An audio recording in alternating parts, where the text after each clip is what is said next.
Sabi nila, ang mga kasalan ay naglalapit sa mga pamilya, pero minsan, tahimik nilang ipinapakita kung gaano nakalayo ang agwat ninyo.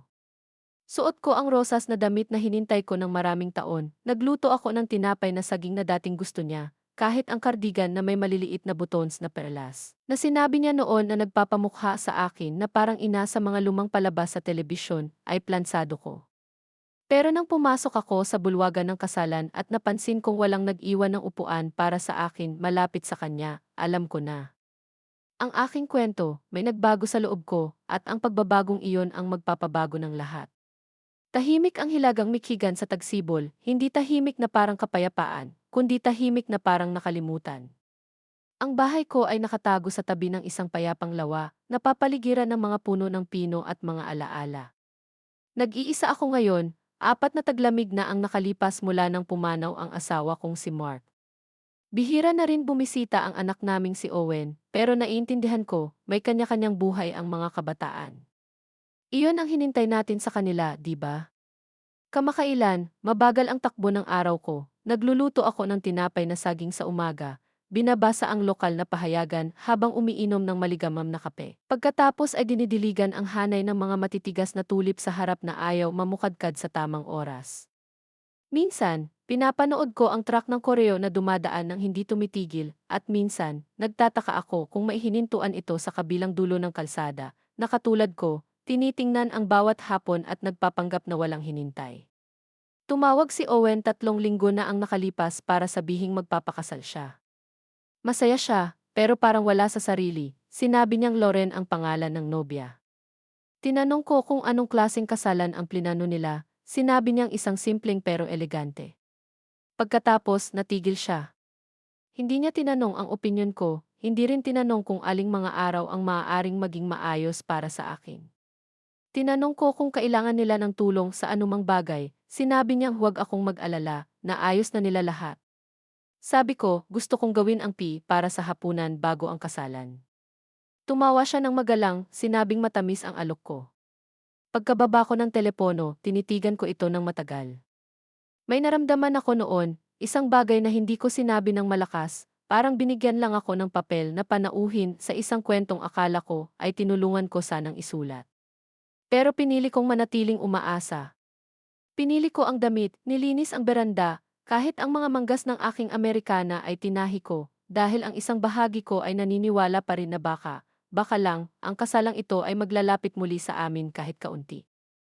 Minsan, ang pinakamalalaking pagkawala ay hindi dumarating sa mga sigaw o malalakas na pagsara ng pinto. Dumarating ang mga ito sa katahimikan, sa maliliit, magalang na pagtanggi na parang libong hiwa. Ang uri ng katahimikan na sumusunod sa iyo sa kama sa gabi at nagpapaisip kung kailan ka tumigil sa pagiging kailangan. Ang kasalan ay ginanap sa isang resort sa tabing lawa, 2 oras sa timog. Magarbong lugar, puro kahoy na mga beam at malalaking bintana mula sahig hanggang kisam na tanaw ang tubig. Sinabi ni Owen na ideya iyon ni Loren, gusto niya ng isang bagay na moderno pero walang panahon. Dumating ako ng maaga dahil sa ugali. Suot ko ang rosas na damit na pinanatili kong plansado ng maraming taon. Malambot na pleats sa baywang, hindi masyadong maingay. Nakatali ang buhok ko, manipis ang lobstick, ang uri ng damit na isusuot ng isang ina sa pinakamahalagang araw ng kanyang anak. Naglakad akong mag-isa sa lobby, ang babae sa harap ay nagbigay sa akin ng tag ng pangalan at mumiti na parang hindi niya alam kung sino ako. Ang tag ay nagsabi lamang ng Sylvia Hartley, walang banggit ng kiina ng nobyo, walang maliit na laso tulad ng sa pamilya ng nobya. Hinawakan ko ito sandali pagkatapos ay isinabit ko. Sa loob ng pangunahing silid, nagkukumpulan ang mga tao, lumulutang ang tawanan sa ibabaw ng malumanay na musika. Ang mga waiter ay dumadaan na may mga tray ng champagne at maliliit na kutsara ng isang bagay na malamig at mahal. Napansin ko si Owen malapit sa harap kasama si Lauren, napapaligiran ng mga hinintay ko ng maraming taon. Nagluto ako ng tinapay na saging na dating gusto niya, kahit ang kardigan na may maliliit na buttons na perlas. Na sinabi niya noon na nagpapamukha sa akin na parang ina sa mga lumang palabas sa telebisyon, ay plansado ko. Pero nang pumasok ako sa bulwagan ng kasalan at napansin kong walang nag-iwan ng upuan para sa akin malapit sa kanya, alam ko na. Ang aking kwento, may nagbago sa loob ko, at ang pagbabagong iyon ang magpapabago ng lahat. Tahimik ang hilagang mikigan sa tagsibol, hindi tahimik na parang kapayapaan, kundi tahimik na parang nakalimutan. Ang bahay ko ay nakatago sa tabi ng isang payapang lawa, napapaligiran ng mga puno ng pino at mga alaala. Nag-iisa ako ngayon, 4 na taglamig na ang nakalipas mula nang pumanaw ang asawa kong si Mark. Bihira na rin bumisita ang anak naming si Owen, pero naiintindihan ko, may kanya-kanyang buhay ang mga kabataan. Iyon ang hinintay natin sa kanila, di ba? Kamakailan, mabagal ang takbo ng araw ko. Nagluluto ako ng tinapay na saging sa umaga. Binabasa ang lokal na pahayagan habang umiinom ng maligamam na kape. Pagkatapos ay dinidiligan ang hanay ng mga matitigas na tulip sa harap na ayaw mamukadkad sa tamang oras. Minsan, pinapanood ko ang truck ng koreo na dumadaan ng hindi tumitigil at minsan, nagtataka ako kung maihinintuan ito sa kabilang dulo ng kalsada, na katulad ko, tinitingnan ang bawat hapon at nagpapanggap na walang hinintay. Tumawag si Owen 3 linggo na ang nakalipas para sabihing magpapakasal siya. Masaya siya, pero parang wala sa sarili, sinabi niyang Loren ang pangalan ng nobya. Tinanong ko kung anong klaseng kasalan ang plinano nila, sinabi niyang isang simpleng pero elegante. Pagkatapos, natigil siya. Hindi niya tinanong ang opinyon ko, hindi rin tinanong kung aling mga araw ang maaaring maging maayos para sa akin. Tinanong ko kung kailangan nila ng tulong sa anumang bagay, sinabi niyang huwag akong mag-alala, na ayos na nila lahat. Sabi ko, gusto kong gawin ang para sa hapunan bago ang kasalan. Tumawa siya ng magalang, sinabing matamis ang alok ko. Pagkababa ko ng telepono, tinitigan ko ito ng matagal. May naramdaman ako noon, isang bagay na hindi ko sinabi ng malakas, parang binigyan lang ako ng papel na panauhin sa isang kwentong akala ko ay tinulungan ko sanang isulat. Pero pinili kong manatiling umaasa.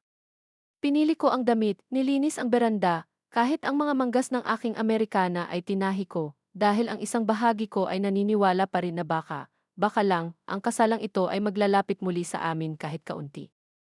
Minsan, ang pinakamalalaking pagkawala ay hindi dumarating sa mga sigaw o malalakas na pagsara ng pinto. Dumarating ang mga ito sa katahimikan, sa maliliit, magalang na pagtanggi na parang libong hiwa. Ang uri ng katahimikan na sumusunod sa iyo sa kama sa gabi at nagpapaisip kung kailan ka tumigil sa pagiging kailangan. Ang kasalan ay ginanap sa isang resort sa tabing lawa, 2 oras sa timog. Magarbong lugar, puro kahoy na mga beam at malalaking bintana mula sahig hanggang kisam na tanaw ang tubig. Sinabi ni Owen na ideya iyon ni Loren, gusto niya ng isang bagay na moderno pero walang panahon. Dumating ako ng maaga dahil sa ugali. Suot ko ang rosas na damit na pinanatili kong plansado ng maraming taon. Malambot na pleat sa baywang, hindi masyadong maingay. Nakatali ang buhok ko, manipis ang lobstick, ang uri ng damit na isusuot ng isang ina sa pinakamahalagang araw ng kanyang anak.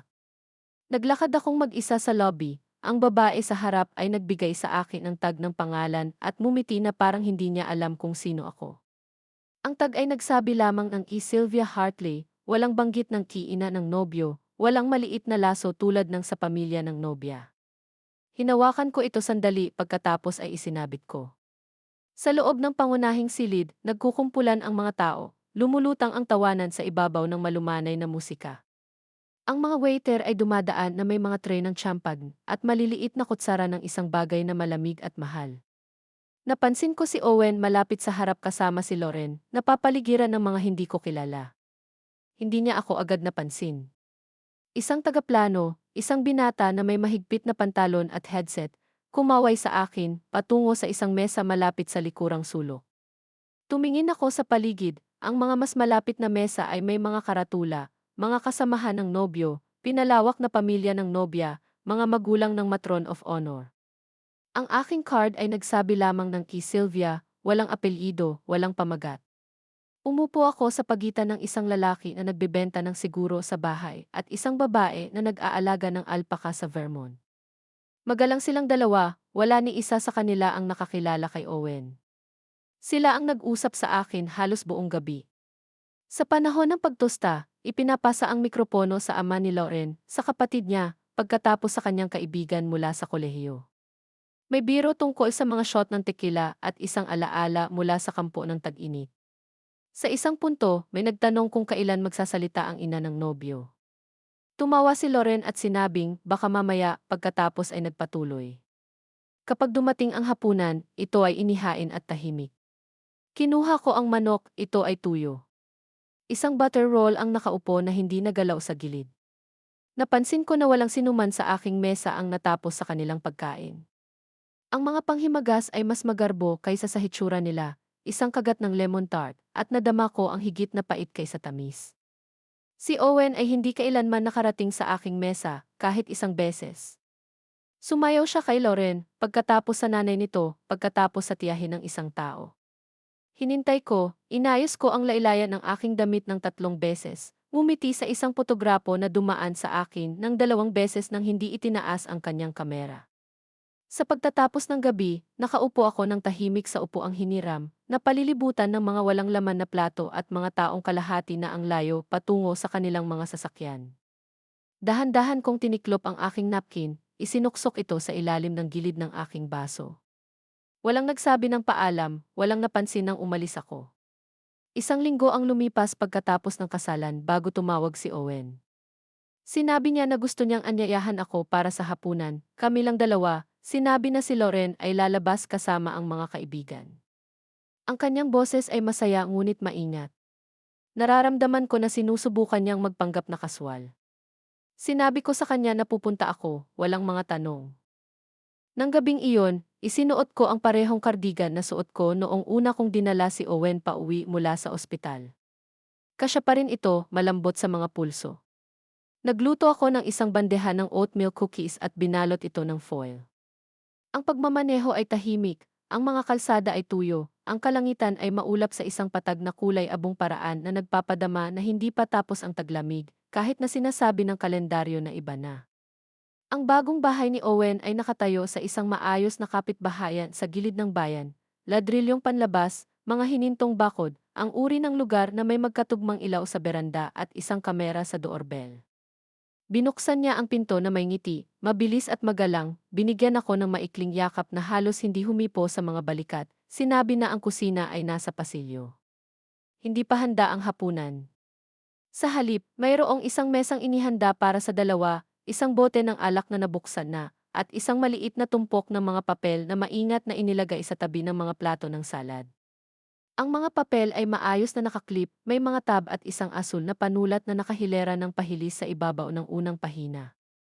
Binuhusan ako ni Owen ng isang baso, tinanong tungkol sa pagmamaneho, pinuri ang mga cookies. Ang kanyang tono ay parang rehersado, na parang nagsasalita siya sa pamamagitan ng isang script na hinintay niya, ngunit hindi niya isinulat. Pagkatapos ay itinuro niya ang mga papel. Sinabi niya na ito ay para lamang sa kapayapaan ng isip, kung sakaling may mangyari sa akin. Sinabi na gagawing mas madali ang mga bagay. Isang karaniwang durable power of attorney, isang pangkaraniwang form, lahat ay ginagawa ito, sabi niya. Mga bagay na ito na parang mga ulat ng panahon, malayo, praktikal, walang damdamin. Tumango ako, inabot ang pakete. Ang mga salita sa unang pahina ay makapal na may mga legal na termino, ngunit ang wika sa ilalim ay malinaw, otoridad sa pananalapi, pamamahala ng real estate, buong akses, agarang epekto, walang pag-expire. Hindi sinabi na anak. Hindi sinabi na pamilya. Sinabi nito na ahente. Sinabi nito na ki-otorisasyon. Sinabi nito na ti-control. Umiti siya at sinabi, walang pagmamadali, pero ang panulat ay nabuksan na.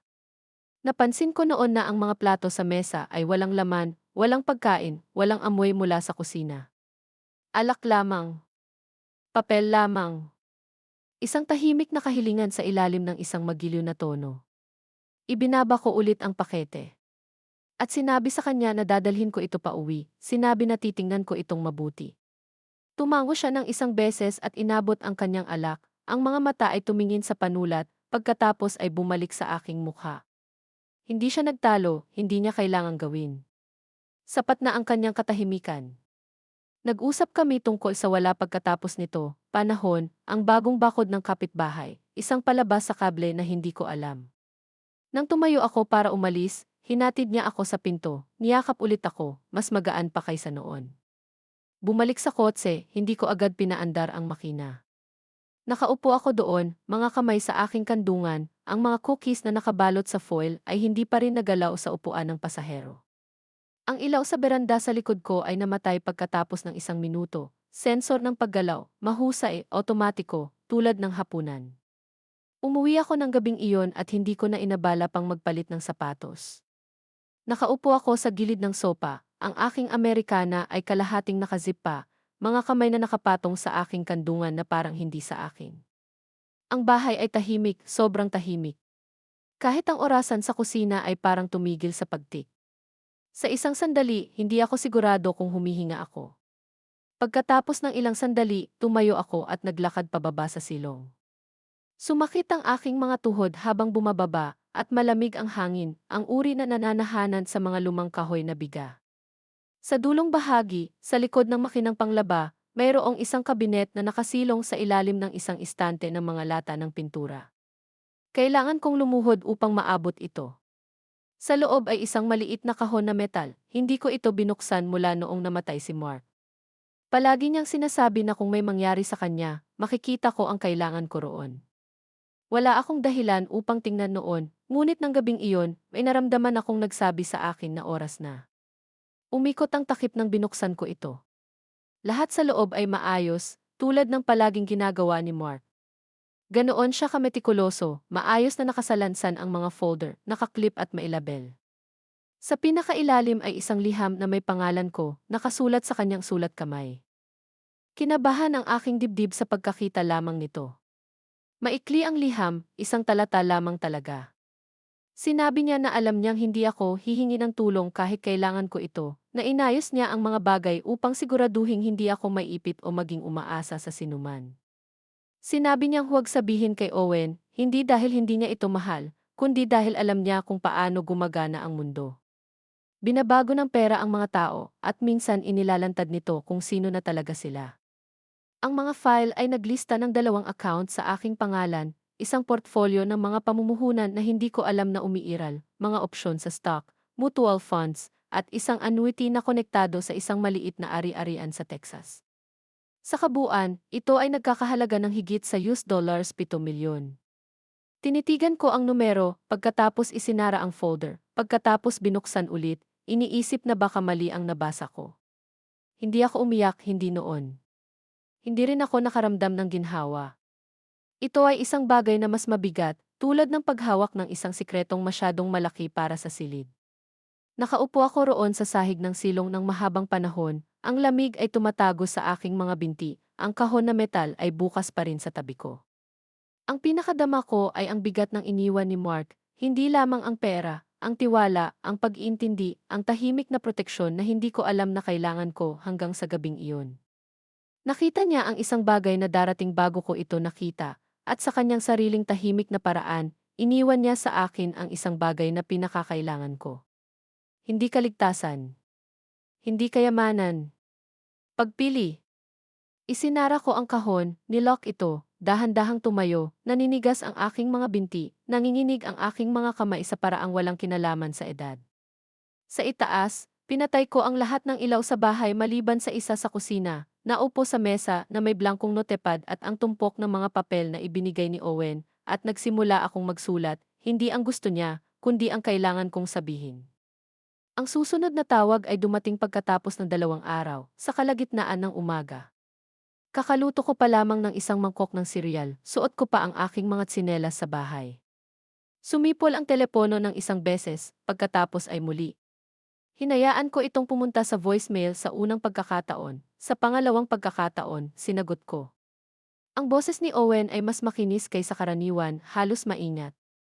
Sinabi niya na gusto niyang mag-check-in, tingnan kung kamusta ako, tinanong kung nagkaroon ako ng pagkakataon na tingnan ang mga papel. Sinabi ko sa kanya na nagawa ko na. Pinanatili ko ang aking tono na matatag. Siya ay tumigil ng 1 segundo ng masyadong mahaba, pagkatapos ay sinabi na walang pagmamadali, ngunit maganda kung maayos na ang mga bagay kung sakali. Tinanong ko kung ano ang ibig niyang sabihin doon. Nagsimula siyang magsabi ng isang bagay tungkol sa pagpaplano, tungkol sa pagiging praktikal, tungkol sa pagprotekta sa akin, ngunit ang mga salita ay umikot-ikot. Binanggit niya ang isang kwento na narinig niya sa balita tungkol sa isang babae na nawalan ng access sa kanyang mga account pagkatapos ng stroke. Pagkatapos ay binanggit niya ang ina ng kanyang kaibigan na nakalimutan ang kanyang mga password ng ilang buwan. Naririnig ko ito sa ilalim, isang listahan ng mga dahilan na hindi nakabatay sa pag-aalala, kundi sa estratehiya. Nang manatili akong tahimik, nilinaw niya ang kanyang lalamunan, sinabi na gusto niya lamang ang pinakamabuti. Pagkatapos ay bahagyang nagbago ang kanyang boses, bumalik ang gilid. Sinabi niya, kung naghintay ako ng masyadong mahaba, maaaring maging mas mahirap ang pag-aayos ng mga bagay. Sinabi na dapat akong mag-isip ng maaga, sinabi na ang matalinong bagay ay ang pirmahan na ngayon habang simple pa ang lahat. Tumingin ako sa bintana habang siya ay nagsasalita. Walang dahon ang mga puno, isang ardilya ang tumakbo sa bakuran, tumigil, pagkatapos ay tumakbo sa isang patch ng damo. Pinanood ko itong mawala at nadama ang isang talas na nanirahan sa likod ng aking mga tadyang. Sinabi ko sa kanya na iisipin ko ito. Sinabi niya na ayos lang iyon, pagkatapos ay idinagdag na si Loren ay nakahanap ng isang tagapayo sa pananalapi na maaaring gawing mas maayos ang lahat, na masaya silang ayusin ito para sa akin. Natapos ang tawag. Nakaupo ako roon ng mahabang panahon, ang serial ay basa na sa harap ko. Hindi ako makagalaw. Naisip ko ang lahat ng gabing nagpuyat ako kasama si Owen noong siya ay maisakit, kung paano ako minsan nagmaneho ng 5 oras sa isang bagyo ng niebe upang dalhin sa kanya ang isang ekstrang gulong, hindi dahil kailangan ko, kundi dahil gusto ko, dahil iyon ang hitsura ng pag-ibig sa akin. At ngayon narito siya, nagsasalita sa akin na parang ako ay isang transaksyon, isang lohikal na hakbang. Ang bahay ay nadama na mas maliit kaysa karaniwan, ang katahimikan ay mas mahigpit. Tumayo ako, ibinuhos ang cereal sa lababo, at hinintay ang tubig hanggang sa mawala ang huling piraso ng gatas. Pagkatapos ay binuksan ko ang drawer sa tabi ng ref, hinila ang manila envelope kung saan ko isinilid ang lahat ng iniwan sa akin ni Mark, at hinintay ito ng ilang sandali. Hindi ito nadama na proteksyon, hindi pa. Nadama ito na parang ang huling piraso ng isang bagay na itinayo niya para sa akin, at ngayon ay oras na upang magtayo ako ng isang bagay para sa aking sarili. Hindi dahil sa galit, kundi dahil kahit ang pag-ibig ay may mga limitasyon, at sa wakas ay narating ko na ang akin. 3 araw ang kinailangan ko upang magpasya kung ano ang gagawin, hindi dahil hindi ako sigurado, kundi dahil kailangan ko ng katahimikan na may kahulugan. Hindi ko nais na ang susunod kong hakbang ay magmula sa takot o pagmamalaki. Gusto ko na ito ay magmula sa pag-alam, mula sa pag-unawa sa kung ano ang hinintay sa akin, at kung ano ang hindi ko na maaaring payagan. Natagpuan ko ang numero ni Carol na nakasulat sa likod ng isang lumang birthday card. Siya ay dating nagtatrabaho bilang abogado sa trust at estate bago siya nagretiro. Hindi kami nagkausap ng maraming taon, hindi mula noong namatay ang kanyang asawa, ngunit naalala ko kung paano niya sinabi noon, ang mga pinakatahimik na babae ay madalas na nag-iiwan ng pinakapermanenteng marka. Nang tawagan ko, agad niyang sinagot. Ang kanyang boses ay parang tumanda, ngunit matalas. Sinabi ko sa kanya ang nangyayari. Hindi siya nag-react, nakinig lamang. Pagkatapos ay sinabi niya na dapat kaming magkita. Walang gulo, walang paghatol, kape at kaliwanagan lamang. Naupo kami sa kanyang mesa sa kusina kinabukasan ng hapon. Ang kanyang bahay ay maliit, maayos, puno ng mga kumot at libro. Inabot ko sa kanya ang sobre. Binasa niya ang bawat linya ng mga dokumento ni Mark. Ang mga mata ay gumagalaw na parang babaeng masyadong maraming nabasa ng masyadong huli para sa masyadong maraming tao. Nang matapos siya, tiningnan niya ako at sinabi na mayroon akong higit na kapangyarihan kaysa sa naisip ko. Na ang pera ay protektado, ang pamumuhunan ay malakas, at ang legal na katayuan ay matibay, ngunit lamang kung panatilihin ko itong ganoon. Tinanong niya kung gusto ko bang magtatag ng isang trust. Sabi ko. Tinanong niya kung sino ang gusto kong pangalanan. Sabi ko, wala. Hindi pa. Baka hindi na kailanman. Tumango siya. Pagkatapos ay sinabi niya sa akin na dalhin ang lahat ng ibinigay ni Owen. Hinila ko ang tumpok ng mga papel mula sa aking bag, binuklat niya ito ng walang pagkukurap. Sinabi niya na ang wika ay agresibo, agarang otoridad, malawak na akses, walang pangangasiwa.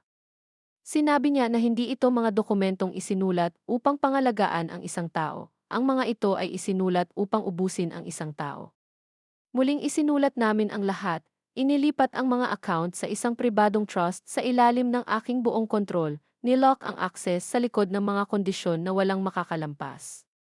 Nagdagdag si Carol ng isang medikal na klausula na nangangailangan ng dalawang independenteng doktor upang kumpirmahin ang anumang pagkawala ng kapasidad bago maipasa ang anumang otoridad. Pagkatapos ay inabot niya sa akin ang isang panulat. Dahan-dahan at maingat akong pumirma, hindi dahil kinakabahan ako, kundi dahil nadama ko na ito ay pagtatakda ng isang hangganan na dapat ko nang isinulat noon pa. Isang simpleng linya sa papel na nagsasabi, hindi ako hindi nakikita. Hindi ako kaginhawahan. Hindi ako sa iyo upang pamahalaan. Nang matapos kami, isinilid ni Carol ang lahat sa isang makapal na folder. Sinabi niya sa akin na itago ito sa isang lugar na madali kong maabot, ngunit hindi halata. Inilagay ko ito sa likod ng kabinet sa ilalim ng lababo, isinilid sa likod ng isang kahon ng mga dishwasher pod na hindi kailanman hinintay ng sinuman. Habang nagmamaneho pa uwi, iba ang pakiramdam ng hangin, mas maliwanag kahit papaano. Hindi mas magaan, ngunit mas matalas, na parang sa wakas ay nakikita ko ang hugis ng aking buhay nang hindi kinukurap. At sa unang pagkakataon sa mahabang panahon, hindi ko nadama na ako ay isang nakalimutang magulang ng isang tao. Nadama ko na ako ay isang babae na may gulugod at pagpili. Ang imbitasyon ay dumating sa isang text. Sinabi ni Owen na gusto niyang subukang muli, isang tamang hapunan ngayon, kami lang dalawa, walang mga papel, walang presyon. Naghintay ako ng ilang oras bago sumagot, pagkatapos ay nagtipa ng isang salita. Ang pagkikita. CJ. Hindi ko sinabi sa kanya na hindi ako pupunta ng mag-isa. Nakipagkita sa akin si Carol, isang bloke ang layo at ipinarada ang kanyang kotse sa kabilang panig ng kalsada. Napagkasunduan namin na hindi siya makakasama sa akin papasok. Uupo siya malapit, maghihintay at sasali kung kinakailangan. Hindi ako kinabahan, hindi na. Natutunan ko kung ano ang ibig sabihin ng manatiling tahimik ng hindi malambot. Binuksan ni Owen ang pinto, nakangiti, mainit, kaswal. Nakasuot siya ng button-down at medyas na walang sapatos, na parang gusto niyang ipaalala sa akin na siya pa rin ang batang tumatakbo ng walang sapatos sa pasilyo. Amoy bawang at inihaw na gulay ang kusina, mayroong tinapay sa mesa, tunay na pagkain ngayon o kahit papaano ay mukha nito. Naupo kami. Maliit na usapan muna. Tinanong niya kung may nabasa akong magandang libro. Binanggit ko ang isang misteryong nobela na kinuha ko mula sa aklatan. Tumango siya ngunit hindi tinanong kung tungkol saan ito. Ang kanyang mga mata ay patuloy na tumitingin sa gilid ng mesa, kung saan naghihintay ang isa pang tumpok ng mga papel, nakaklip at maayos na inayos, iba mula sa dati, ngunit hindi pamilyar. Nang sa wakas ay inabot niya ang mga ito, nagbago ang kanyang tono, mas mabagal, mas sinadya. Sinabi niya na nakipag-usap siya sa isang kaibigan na nagtatrabaho sa batas ng matatanda, na inirekomenda nila ang isang mas simpleng kaayusan, walang nakakabind, pansamantala lamang, isang bagay lamang upang panatilihing maayos ang mga bagay. Inilapit niya ang mga papel sa akin. Hindi ko hinintay ang mga ito. Sa halip, inilagay ko ang isang nakatiklop na dokumento ng aking sarili sa ibabaw, walang mga salita, ang tunog lamang ng papel na nakasalubong sa papel. Pagkatapos ay inabot ko ang aking tubig. At uminom. Tumingin siya pababa, nalilito noong una, pagkatapos ay binuklat ito. Ito ay isang formal na abiso ng pagpapatupad ng trust, ang aking lagda sa ibaba, buong paglilipat ng mga ari-arian sa pribadong legal na proteksyon, maaaring bawiin lamang ng akin. Ang kanyang mukha ay hindi agad nagbago, ngunit ang kanyang mga mata ay nagbago. Mas madalas silang kumurap at ang kanyang panga ay gumalaw na parang nakagat ng isang bagay na maasim, ngunit sinusubukang umiti sa kabila nito. Maingat akong nagsalita. Sinabi ko na pinahahalagahan ko ang kanyang pag-aalala, na naiintindihan ko na nakaka-stress ang buhay, na ang pagpaplano ay bahagi ng pagiging responsable. Ngunit naasikaso ko na ang akin. Lahat ay nasa lugar na. Lahat ay pinal na. Tinanong niya kung nakipag-usap ako sa isang tao. Sinabi ko sa kanya na, isang kaibigan, isang taong nakaunawa kung ano ang ibig sabihin ng maging handa ng walang presyon. Ang silid ay natahimik. Siya ay sumandal, ang kanyang mga daliri ay kumalabog ng isang beses laban sa mantel, pagkatapos ay tumigil. Sa isang sandali, hindi siya mukhang anak o asawa, siya ay mukhang isang lalaki na ngayon lamang napagtanto na naubusan na siya ng mga opsyon. Pumasok si Carol noon, makinis, magalang. Ngumiti siya, binati si Owen ng mahina at ipinakilala ang sarili. Pagkatapos, para sa hapunan, sinabi niya na aalis na kami ngayon. Tumayo ako, kinuha ang aking Amerikana, at sumunod sa kanya patungo sa pinto ng hindi lumilingon. Sa labas, ang hangin ay matalim na may hangin. Huminga ako ng dahan-dahan sa paraan na ginagawa mo kapag may bumitaw sa loob mo, hindi dahil sa galit, kundi dahil sa pagpapalaya. Sa unang pagkakataon, hindi ako umalis na nasaktan. Umalis ako na sigurado. Ang susunod na umaga ay dumating na mas malamig kaysa sa hinintay ng pagtataya, ang uri ng lamig na nanirahan sa mga tabla ng sahig, tahimik at nananatili. Gumawa ako ng tinapay, nagbuhos ng isang baso ng katas ng dalandan, at naupo sa mesa ng kusina nang hindi hinintay ang alinman. Ang aking mga kamay ay mainit pa rin mula sa nakaraang gabi, ngunit ang aking dibdib ay nadama na parang may isinara na. Bandang 10:00, sumipol ang aking telepono. Isang mensahe, isang linya lamang mula kay Owen, ginawa mo itong mas mahirap kaysa sa kailangan. Walang kumusta, walang pangalan, ang mga salitang iyon lamang. Tinitigan ko ang screen ng mahabang panahon bago ibinaba ang telepono ng nakaharap sa mesa. Ang tinapay ay lumamig na, ang katas ay hindi na mukhang nakakapresko. Walang sumunod na mensahe, walang paumanhin, walang paliwanag. At alam ko, sa paraan na alam ng isang ina, na ang mga salita ay hindi tungkol sa pagkabigo, ito ay tungkol sa kontrol, tungkol sa isang pinto na akala niya ay maaari niyang panatilihing bukas magpakailanman at ngayon ay natagpo ang sarado. Sa hapon ng araw na iyon, naglakad ako patungo sa garahe upang suriin ang ilang kahon na hindi ko hinintay sa loob ng maraming taon. Natagpuan ko ang mga album ng larawan. Binuksan ko ang isa sa isang pahina mula sa isang Pasko noon pa. Si Owen ay 5 taong gulang, pula ang mga pisngi mula sa nyebe, hawak ang isang laruang truck, nakangiti ng sobrang lapad na mabibilang ko ang mga puwang sa kanyang mga ngipin. Dati kong itinakda ang ngiting iyon sa aking isip sa tuwing pagod o natatakot ako. Ito ang naging dahilan ko para sa maraming bagay. Ngunit ngayon, nakita ko ang isang bagay na iba, hindi lamang isang bata, kundi isang batang lalaki na palaging nakukuha ang gusto niya nang hindi nang hihingi ng 2 beses. Kami ni Mark ang gumawa nito. Hindi dahil hinintay niya ito, kundi dahil naisip namin na ang pag-ibig ay nangangahulugan ng pag-alis ng bawat balakid, bawat bigat. Nagbigay kami ng masyado, at sa isang punto, nagsimula siyang maniwala na siya ay karapat-dapat sa hindi kanya. Sa hapon, nakatanggap ako ng isa pang text, ngayon mula kay Lauren. Sinabi niya na paumanhin kung nagkagulo ang mga bagay, na sinusubukan lamang nilang magplano ng responsable, na kung gusto ko mang mag-usap, siya ay magagamit. Pagkatapos ay sumulat siya ng isang bagay na nanatili sa akin ng mas matagal kaysa sa inaasahan ko, nagpalaki ka ng isang malakas na anak. Gusto lamang naming suportahan ang kanyang hinaharap. Binasa ko ito ng 2 beses. Ang mga salita ay magalang, makinis, ngunit sa ilalim ay narinig ko ito ng malinaw. Nagkaroon ka na ng iyong oras, ngayon ay bitawan mo na. Hindi ako sumagot.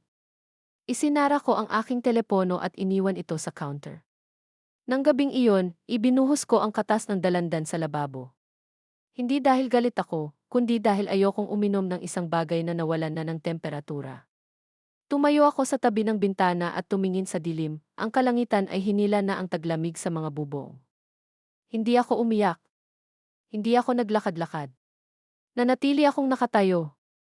Dahil minsan ang pinakamalakas na sagot ay walang sagot.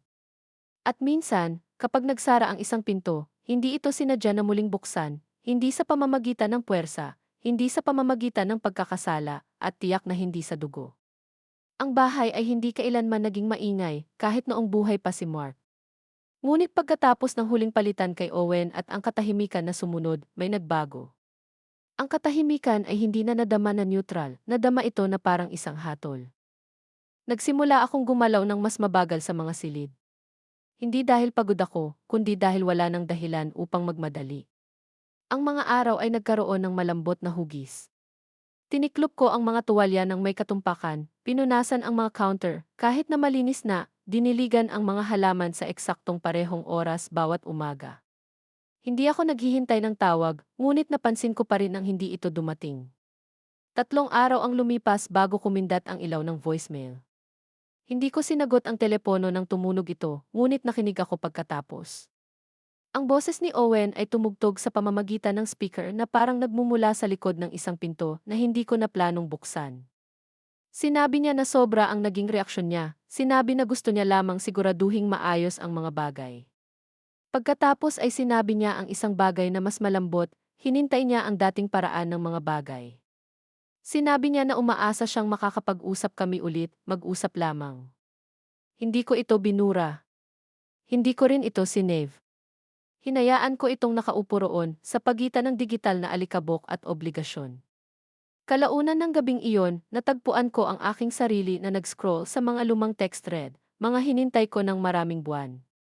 May mga larawan mula sa mga taon na nakalipas, si Owen na nag-iihaw sa likod bahay, si Lauren na hawak ang isang pi na tinulungan ko siyang gawin. Isang malabong larawan ng aso na minsan naming pinagsaluhan, bago siya naging masyadong matanda para umakyat sa hagdan. At saka mas malayo pa sa nakaraan, mga text mula noong gumagamit pa si Owen ng masyadong maraming tandang pananong. Noong sinasabi pa niya ang mga bagay tulad ng mahal kita, bago magpaalam. Pinindot ko ang isa at tinitigan ko ito. Tinitigan lang. Hindi sinusubukang maramdaman ang anumang bagay, napapansin lamang kung ano ang dating naroon. Pagkatapos, nagsimula akong magbura ng mga ito, isa-isa. Hindi sa galit, sa pagkilala. Ang huling hinintuan ko ay isang video. Si Owen sa edad na 10, hawak ang isang flashlight sa ilalim ng kanyang baba, nagsasalaysay ng isang nakakatakot na kwento sa dilim habang tumatawa ako sa likuran. Mas bata ang aking boses noon, mas magaan. Pinanood ko ito ng 2 beses, pagkatapos ay isinara ko ang aking telepono. Maaga akong natulog ng gabing iyon. Hindi para makatulog, kundi para humiga ng tahimik. Ang kama ay parang mas malaki, hindi mas malungkot, mas tapat lamang. Ibinigay ko sa batang iyon ang lahat. At ang lalaking naging siya ay ginamit ito upang bumuo ng kaso laban sa akin. Iyon ang pinakamahirap na bahagi, hindi ang kasakiman, hindi ang panlilinlang, kundi ang pag-alam na ang ibinigay ko mula sa pag-ibig, ginamit niya bilang pamimilit. Sa isang punto sa daan, tumigil na ako sa pagiging ina sa kanyang mga mata at naging isang yaman. At iyon ay isang dalamhati na walang nagbababala sa iyo. Isang dalamhati na parang ang sarili mong boses sa isang makina, walang sinasabi pabalik. Lumipat ako sa katapusan ng Pebrero, bago tuluyang natunaw ang nyebe. Ang bagong bahay ay hindi malayo, malapit pa rin sa lawa, ngunit nakatago ng mas malalim sa isang mas tahimik na kalye. Mas maliit, mas luma, ang uri ng lugar na may baluktot na kahon ng sulat at mga bintanang umuugong kapag dumating ang hangin mula sa tubig. Ngunit tama ang pakiramdam nito. Parang hinintay nito ang isang taong hindi na nangangailangan ng espasyo para mag-aliw, kundi espasyo lamang para huminga ng malalim. Hindi ako nagdala ng marami sa akin. Ang mahalaga lamang, ang larawan ni Mark sa istante ng libro, ang mga card ng resipe na sulat kamay at may bahid, ilang kahon ng mga libro, ang basag na asul na takure, at isang seramikong kwago mula sa hardin na dating nakaupo malapit sa likod na beranda at hindi kailanman nakatakot sa anumang ibon. Karamihan sa mga umaga, naglalakad ako patungo sa aklatan sa kalye ng Main. Hindi dahil kailangan ko ng mga libro, kundi dahil gusto ko ang tunog ng mga pahinang binabaliktad sa paligid. Kumuha ako ng ilang oras ng trabaho sa harap ng mesa, hindi opisyal, sapat lamang upang makaramdam ng kapakipakinabang, sapat upang pigilan ang aking mga kamay na abutin ang mga bagay na hindi na rin umaabot pabalik. Doon ko sila nakilala, ang mga babaeng dumarating bawat linggo. Hindi sila maingay. Hindi sila nagsusuot ng magkatugmang damit o nagsasalita ng magkakasama. Dumating sila ng tahimik, isa-isa, at nanatili ng mas matagal kaysa sa kinakailangan. Ang ilan ay nagbabasa, ang ilan ay nagsusulat, ang ilan ay nakatitig sa labas ng bintana na parang hinintay nila ang isang bagay na lumipas na. Naroon si Helen na dating nagpatakbo ng isang kainan at ngayon ay gumagawa ng mga kubrekama mula sa mga kamiseta ng kanyang asawa. Si June na laging nagdadala ng saang paminta sa isang termos na may mga inisyal ng kanyang yumaong kapatid. At si Margot na may dalang tungkod ngunit hindi ito ginagamit hanggang sa malapit na siya sa pintuan. Hindi kami naging magkakaibigan ng biglaan.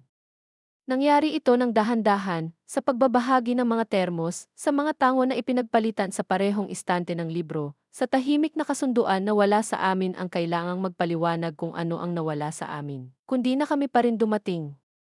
Isang hapon, tinanong ako ni Margot kung gusto ko ng tulong sa hardin sa likod ng aklatan. Sumagot ako nang bago ko pa man ito tiningnan. Matigas ang lupa, siksik dahil sa taglamig at matigas sa paraang maaaring maging ganito ang lupa kapag iniwan ng masyadong matagal. Pero binago natin ito, isang hilera sa bawat pagkakataon, mga tuhod sa lupa, mga kamay na nadumihan. Walang maliliit na usapan, tanging ang ritmo ng mga babaeng nagtatanim ng sama-sama ng isang bagay na maaaring mamulaklak mamaya. Nagtanim kami ng mga kamatis, balanoy, ilang mga mirasol para lamang magmalaki. Tinawag natin itong tahimik na sulok at naging amin ito. Hindi kami madalas nag-usap tungkol sa aming mga anak. Kapag ginawa natin ito, hindi ito dahil sa kapaitan, ito ay dahil sa pagkilala, tulad ng pagtingin sa isang lumang peklat at pag-alala sa sandali bago ito nabasag ang balat. Ang ipinagbahagi natin ay hindi dalamhati, ito ay kalinawan. Isang bagong uri ng pag-aari. Hindi sa isa't isa, kundi sa aming mga sarili. Sa espasyong iyon, na may lupa sa ilalim ng aming mga kuko at mga libro sa malapit, tumigil ako sa pakiramdam na parang isang pasanin. Nagsimula akong makaramdam muli bilang isang babae. Hindi naghihintay, hindi nangulila, narito lamang. Kasalukuyan. Nakatanim. Tulad ng isang bagay na sa wakas ay handa ng lumago. Isang umaga ng Sabado nang makita ko siya muli. Kakapagtapos ko lang magwalis sa harap ng beranda ng bagong bahay.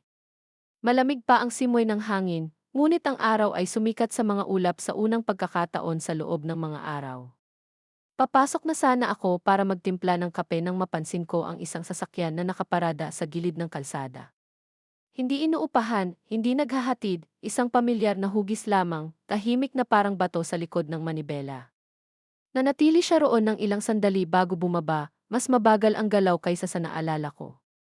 Ang kumpiyansa sa kanyang lakad ay nawala na, tulad ng isang taong gumugol ng gabi sa pag-iisip ng masyadong matagal. Nakasuot siya ng kulay abong balabal, mga maong na hindi na plansa, walang folder, walang panulat, isang simpleng puting sobre lamang sa kanyang kamay. Hindi siya agad pumunta sa pintuan.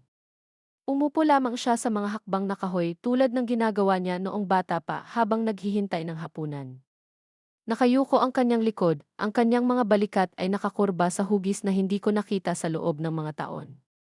Binuksan ko ang pintuan, tumayo roon saglit, pagkatapos ay naglakad pababa, huminto ng ilang talampakan mula sa kanya. Tumingala siya, parehong mga mata ngunit mas tahimik. Sinabi niya na nagsisisi siya, na nalulula siya, na hinayaan niyang magsalita ang pera ng mas malakas kaysa sa pag-ibig. Sinabi niya na ang mga bagay ay hindi nangyari ayon sa inakala niya. Pagkatapos, tumigil siya, tumingin sa sobre, at inabot ito sa akin. Hindi ko ito agad kinuha. Sinabi niya na wala siyang inaasahan. Gusto niya lang malaman ko na nakita niya na ngayon, kung ano ang ginawa niya, kung ano ang halaga nito. Hinayaan ko ang katahimikan na magtagal ng kaunti pa. Pagkatapos, umupo ako sa tabi niya. Hindi malapit, hindi malayo, sapat lamang para umugong ang kahoy sa ilalim natin dalawa. Sinabi ko sa kanya na pinatawad ko siya. Pero sinabi ko rin sa kanya na ang pagpapatawad ay hindi kasama ng susi. Na ang ilang mga pintuan, kapag isinara, nangangailangan ng oras bago muling mabuksan, kung mabubuksan man. Tumango siya, hindi nagmalaki. Tumango lamang. Nanatili kami roon ng kaunti pa. Hinipuan ng hangin ang rehas ng beranda. Isang ibon ang tumalon sa bangketa nang hindi kami napansin. Tumayo siya, sinabing isalamat, inilagay ang sobre sa tabi ko sa hakbang, pagkatapos ay naglakad pabalik sa kanyang sasakyan. Hindi ko siya tinawag, hindi kumaway. Pinanood ko siyang umalis. At nang lumiko ang sasakyan sa sulok at nawala, nanatili akong nakaupo. Hindi naghihintay, hindi nagdadalamhati, humihinga lamang. Dahil minsan ang unang hakbang pabalik ay hindi paglalakad patungo sa isang tao. Ito ay ang pag-alam kung paano umupo ng tahimik nang hindi hinila pababa. Ang unang nyebe ay dumating ng maaga sa taong iyon, manipis at malambot, na parang hindi sigurado kung gusto nitong manatili. Pinanood ko itong bumagsak mula sa bintana ng kusina, sa parehong paraan na pinanood ko si Owen na naghintay ng bus noong maliit pa siya. Ang mundo ay parang natigil, ngunit hindi walang laman, tahimik lamang. Ginugol ko ang umaga sa katahimikan. Walang radyo, walang ingay mula sa takure, tanging ang tunog ng bahay na humihinga kasabay ko. Sinindihan ko ang apoy sa kalan at umupo na may kumot sa aking kandungan, ang aking mga kamay na nakapulupot sa isang mainit na tasang kape. Walang kalungkutan, walang sayarin, isang uri lamang ng kapayapaan na hindi ko kilala sa loob ng mga taon. Isang kapayapaan na hindi nagmula sa pag-aayos ng mga bagay, kundi sa pag-alam na hindi ko na kailangang ayusin pa. Kalaunan, natagpuan ko ang aking sarili na nagsusulat ng liham. Hindi kay Owen, hindi kay Mark, kundi sa babaeng dating ako. Ang isang akala na ang pag-ibig ay nangangahulugang laging pagsang-ayon. Ang isang akala na ang pagiging tahimik ay nagpapanatili ng kaligtasan sa mga bagay. Maingat akong sumulat sa kanya. Sinabi ko sa kanya na pinapayagan siyang tumigil sa paghawak ng lahat ng mag-isa. Sinabi ko sa kanya na maaari na siyang umupo ngayon. Ang bigat ay nadala na ng sapat. Isinara ko ang liham at itinago ito sa pagitan ng mga pahina ng isang libro na hindi ko na planong tapusin. Ang ilang mga kwento ay hindi nangangailangan ng katapusan, kailangan lamang nila ng pagpapalaya. Nang gabing iyon, nagluto ako ng isang maliit na cake, isang patong lamang, para sa akin lamang. Sinindihan ko ang isang kandila at inilagay ito sa gitna. Walang kumanta, walang pumalakpak. Ipinikit ko ang aking mga mata at nag-wish ako ng isang bagay na hindi para sa iba. Ito ay para sa aking sariling katahimikan, para sa aking sariling simula, para sa isang buhay na hindi na kailangang patunayan ang sarili. Binuksan ko ang aking mga mata at hinipan ang apoy. Ang silid ay hindi tahimik ang pakiramdam. Ito ay nararapat. Kung ang kwentong ito ay humipo ng isang bagay na tahimik sa iyo, marahil isang bagay na hindi mo pa nasabi ng malakas sa loob ng mga taon, alamin na hindi ka nag-iisa. Ang bawat babaeng minsang nadama na hindi nakikita ay nagdadala pa rin ng apoy na hindi maaaring kunin. Kung kailanman ay lumayo ka sa isang bagay na gustong makahanap sa iyo, para lamang matagpuan ang iyong sariling boses na naghihintay sa kabilang panig, sana ay dalhin mo ang boses na iyon ng maingat. At kung pakiramdam mo ay gusto mong ibahagi ang iyong sariling kwento, kahit isang bahagi lamang nito, nakikinig ako. Dahil minsan, ang pagiging narinig ay ang unang hakbang pabalik sa pagiging buo.